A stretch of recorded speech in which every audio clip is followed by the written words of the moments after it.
अब क्या टाटा वोडाफोन को बचाएगा? रीसेंट वीक्स में वोडाफोन आइडिया ने 3300 करोड़ रुपए का बॉन्ड इशू रेज किया। टाटा कैपिटल ने इस डील में लगभग 500 करोड़ रुपए डाले हैं। But it's not alone.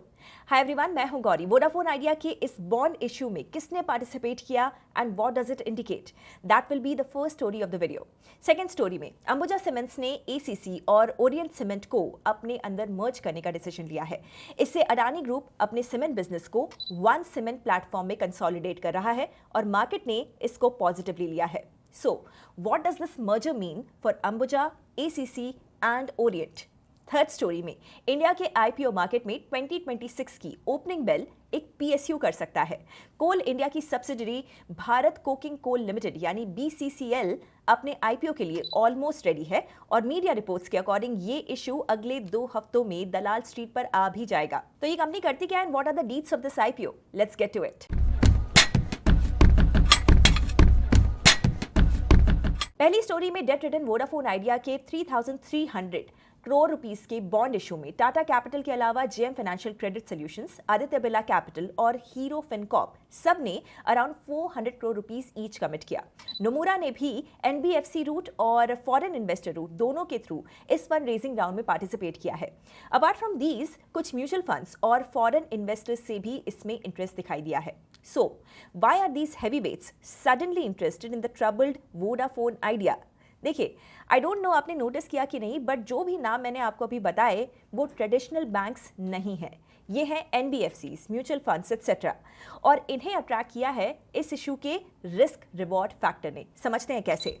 इस बॉन्ड डील का स्ट्रक्चर 2 ट्रांचेस में था। सीरीज ए में 3,000 करोड़ रुपीस का 12% कूपन बेयरिंग नोट्स इशू किए गए और सीरीज बी में 300 करोड़ रुपए के 7% कूपन बेयरिंग नोट्स। टेनोर लगभग 21 मंथ्स का है, लेकिन वोडाफोन आइडिया के पास 1 साल के बाद बॉन्ड्स को बाय बैक करने का कॉल ऑप्शन भी है। तो इससे इन्वेस्टर्स को हाई यील्ड मिल रही है और वोडाफोन आइडिया को शॉर्ट टू मीडियम टर्म का एक ब्रीदिंग स्पेस। इस पैसे से कंपनी अपना इंटरनल डेट सेटल करेगी एंड मोर इंपॉर्टेंटली इसको बिजनेस ग्रोथ के लिए केपेक्स में यूटिलाइज किया जाएगा। अब despite Vodafone idea being financially stressed, जैसा कि सबको पता है, इतने हैवी फाइनेंशियल प्लेयर्स का इंटरेस्ट 2 चीजें सजेस्ट कर रहा है। एक तो यील्ड हंगर। एनबीएफसीज और म्यूचुअल फंड्स के लिए 12% कूपन आज के मार्केट में काफी अट्रैक्टिव है। बैंक्स अभी एक्सपोजर लिमिट्स और एसेट क्वालिटी कंसर्न्स की वजह से टेलीकॉम जैसे स्ट्रेस्ड सेक्टर में कॉशियसली बिहेव कर रहे हैं, लेकिन एनबीएफसीज इस रिस्क को प्राइस करने के लिए रेडी है। दूसरी तरफ वोडाफोन आइडिया का systematic importance. Vodafone idea fail होता है तो इंडिया का टेलीकॉम मार्केट इफेक्टिवली डुओपोली बन जाता है। रेगुलेटर्स, लेंडर्स और लार्ज इंस्टीट्यूशंस सब ये बात अच्छी तरीके से समझते हैं। इसीलिए वोडाफोन आइडिया को स्ट्रक्चर्ड डेट, एसेट मोनेटाइजेशन और गवर्नमेंट सपोर्ट के थ्रू टाइम बाय करने का चांसेस मिल रहे हैं।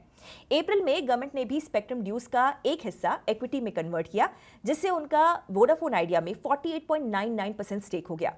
और अब एनबीएफसीज का बॉन्ड इशू में इंटरेस्ट एक स्ट्रॉन्ग वोट ऑफ कॉन्फिडेंस भी हो सकता है कि इंडिया के largest financial companies Vodafone idea में पोटेंशियल है, ऐसा मानते हैं। Second story, Ambuja cements 2 schemes of amalgamation के थ्रू एसीसी और ओरिएंट सीमेंट को खुद में मर्ज करेगा। इस डील में एसीसी शेयर होल्डर्स को हर 100 एसीसी शेयर्स के बदले 328 अंबुजा शेयर्स मिलेंगे और ओरिएंट सीमेंट शेयर होल्डर्स को हर 100 शेयर्स पर 33 अंबुजा शेयर्स मिलेंगे। पर यह मर्जर हो क्यों रहा है? अडानी ग्रुप पिछले 2 सालों से अपने सीमेंट एसेट्स को क्वाइटली इंटीग्रेट कर रहा है। अंबुजा, एसीसी, ओरिएंट, संघी, पेन्ना, ये सब ऑपरेशनली एक साथ चल रहे थे वाया मास्टर सप्लाई अग्रीमेंट्स। ये मर्जर उसी कंसोलिडेशन का लॉजिकल एंड गेम है। ऑपरेशनल लेवल पर इस मर्जर से लॉजिस्टिक्स, मैन्युफैक्चरिंग और ब्रांडिंग को ऑप्टिमाइज करके एटलीस्ट 100 रुपीस पर टन का मार्जिन इंप्रूवमेंट पॉसिबल है और स्केल भी मैसिव होने वाला है। सीमेंट कैपेसिटी आज लगभग 107 मिलियन टन्स पर एनम है, जिसे FY28 तक 155 MTPA तक ले जाने का प्लान है। बैलेंस शीट भी देखा जाए तो लार्जली डेट फ्री रखी गई है ताकि अग्रेसिव केपेक्स सस्टेन हो सके। अंबुजा ऑलरेडी एसीसी का अराउंड 50% और ओरिएंट का लगभग 73% ओन करता है। माइनॉरिटी शेयर होल्डर्स को बाय आउट करने के लिए अंबुजा को रफली 32.6 से 32.7 करोड़ नए शेयर्स इशू करने होंगे। इससे टोटल इक्विटी में अराउंड 12 to 13% डाइल्यूशन आएगा और प्रमोटर होल्डिंग भी थोड़ी सी कम होगी, बट पब्लिक और इंस्टीट्यूशनल फ्लोट एक्सपैंड होगा। एनालिस्ट का ये मानना है कि डिस्पाइट दिस डाइल्यूशन ये डील ईपीएस एक्रेटिव है। दैट्स बिकॉज एसीसी अभी अंबुजा के कंपैरिजन में काफी चीप वैल्यूएशंस पर ट्रेड करता है। एसीसी को अंबुजा में फोल्ड करने से कंसोलिडेटेड अर्निंग्स इंप्रूव हो सकती हैं। एसीसी शेयर होल्डर्स के लिए आउटकम यहां पर देखा जाए तो सटल है। प्राइस वाइज कोई इंस्टेंट आर्बिट्राज नहीं है, बट एक्सपोजर का नेचर चेंज हो जाता है।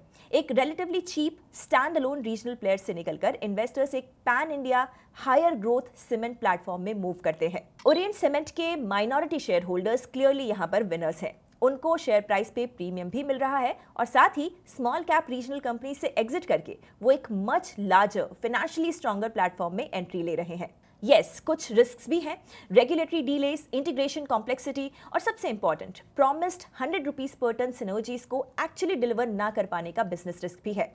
So while the merger seems good on paper, इस मर्जर का सक्सेस इसके एक्चुअल एग्जीक्यूशन पे ही डिपेंड करेगा। तीसरी स्टोरी में भारत कोकिंग कोल और बीसीसीएल 2026 का पहला हाई प्रोफाइल पीएसयू आईपीओ हो सकता है। ये एक महारत्ना पीएसयू है और कोल इंडिया के अम्ब्रेला के नीचे ऑपरेट करता है। बीसीसीएल का आईपीओ साइज लगभग 1300 करोड़ रुपीस हो सकता है, जो कंपनी को अराउंड 13,000 करोड़ रुपीस की वैल्यूएशन पे प्लेस करता है। ये IPO pure offer for sale होगा, जिसमें कोल इंडिया अपनी लगभग 10% इक्विटी डाइल्यूट करेगा। डील के एग्जीक्यूशन साइड पर काम ऑलमोस्ट सेट है। अभी बोर्ड में 6 इंडिपेंडेंट डायरेक्टर्स की अपॉइंटमेंट का एक की रेगुलेटरी स्टेप पेंडिंग है, जिसके बाद आईपीओ मार्केट में आ सकता है। बिजनेस पर्सपेक्टिव से भारत कोकिंग कोल इंडिया के most critical coking coal producers में से एक है। कोकिंग कोल स्टील मैन्युफैक्चरिंग के लिए एसेंशियल रॉ मटेरियल माना जाता है। बीसीसीएल नॉन कोकिंग कोल और वॉश्ड कोल भी प्रोड्यूस करता है, जो स्टील और पावर सेक्टर दोनों को सप्लाई होता है। कंपनी के ऑपरेशंस झारखंड के झरिया कोल फील्ड्स और वेस्ट बंगाल के रानीगंज कोल फील्ड्स में कॉन्सेंट्रेटेड है, जो दोनों इंडिया के रिचेस्ट कोल बेल्ट्स माने जाते हैं। प्रोडक्शन ट्रैजेक्टरी काफी स्ट्रांग रही है कंपनी की। FY22 में कोल आउटपुट 30.5 मिलियन टन्स था, जो FY25 तक बढ़कर 40.5 मिलियन टन्स हो गया है, विच इज रफली 33% growth in just 3 years। Financials wise FY25 में बीसीसीएल का रेवेन्यू अराउंड 14,000 करोड़ रुपीस था और प्रॉफिट 1,240 करोड़ रुपीस था। और सबसे इंपॉर्टेंट हाईलाइट ये है कि कंपनी बिल्कुल डेट फ्री है। नेटवर्थ पिछले 2 सालों में ऑलमोस्ट डबल होकर 6,551 करोड़ रुपीस तक पहुंच चुकी है। तो पीएसयू कॉन्टेक्स्ट में ये बैलेंस शीट काफी क्लीन मानी जा सकती है। इस आईपीओ को कोल इंडिया के लार्जर स्ट्रैटेजी से अलग करके नहीं देख सकते। कोल इंडिया अपनी 7 सब्सिडरीज के थ्रू इंडिया का 80% से ज्यादा डोमेस्टिक कोल प्रोडक्शन कंट्रोल करता है। साथ ही कोल इंडिया अब सिर्फ कोल तक लिमिटेड नहीं रहना चाहता। Company critical minerals, overseas mining projects, coal gasification और पिट हेड पावर प्लांट्स जैसे एरियाज में अग्रेसिवली इन्वेस्ट कर रही है। ये सब इंडिकेट करता है कि कोल इंडिया अपने फ्यूचर को डाइवर्सिफाई और डी रिस्क करना चाहता है और बीसीसीएल इसी स्टोरी का एक पार्ट है। तो बीसीसीएल आईपीओ का टेक अवे ये है कि ये एक steady cash generating debt free PSU asset का मार्केट डेब्यू है। ग्रोथ शायद एक्सप्लोसिव नहीं हो सकती, लेकिन स्टील डिमांड के कॉन्टेक्स्ट में बिजनेस स्ट्रेटेजिकली इंपॉर्टेंट है। तो ये थे आज के stories. To conclude, firstly Vodafone Idea को अभी भी टेलीकॉम नेटवर्क केपेक्स के लिए लॉन्ग टर्म फंडिंग की जरूरत है। रिस्क हाई है, नो डाउट, लेकिन इसी रिस्क के साथ हाई यील्ड भी जुड़ी हुई है और इसीलिए फाइनेंशियल हैवीवेट्स इस स्टोरी में चिप कर रहे हैं। सेकेंडली, अंबुजा का एसीसी एंड ओरिएंट को अपने में मर्ज करना कोई सरप्राइजिंग मूव नहीं है। ये एक already running one platform model को लीगल और स्ट्रक्चरल फॉर्म दे रहा है। अब असली टेस्ट ये होगा कि क्या अडानी इस सीमेंट एम्पायर के स्केल को real pricing power, cost discipline और सस्टेनेबल कैश फ्लोज में कन्वर्ट कर पाते हैं या फिर नहीं। थर्डली, 2026 के आईपीओ कैलेंडर की शुरुआत काफी सॉलिड और हैवी वेट होने वाली है, with coal India subsidiary BCCL getting listed in the early weeks of January. Investors के लिए ये आईपीओ पीएसयू स्पेस में वैल्यू डिस्कवरी और लॉन्ग टर्म पोर्टफोलियो डाइवर्सिफिकेशन के एंगल से एक अपॉर्चुनिटी हो सकता है। So what do you think of these stories? Let me know in the comments. See you in our next video. Investment in securities market are subject to market risks. Read all the related documents carefully before investing.